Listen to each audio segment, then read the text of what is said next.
Being accused of cheating when you haven't can be shocking, frustrating, and deeply hurtful.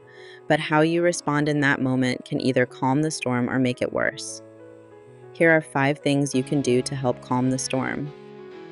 1. Pause before reacting. Accusations trigger defensiveness, but your first step is to pause.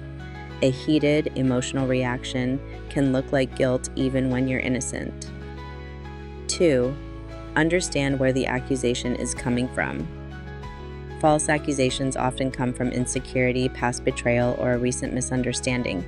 Asking what made you feel this way opens the door to a calmer conversation. 3. Be transparent. If your partner is truly struggling to trust, transparency can help. Sharing where you've been, who you've been with, or even showing your phone. This isn't about giving up privacy forever, but showing good faith now. 4. Set the record straight with empathy. Clarify the truth without shaming your partner for feeling insecure. Say, I understand why that looks suspicious, but here's what really happened. 5.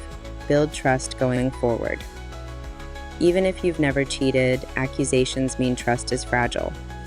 Work on strengthening the emotional safety in your relationship. Being accused of cheating is painful, but your calm, transparent, and empathetic response can turn a moment of doubt into a step toward deeper trust.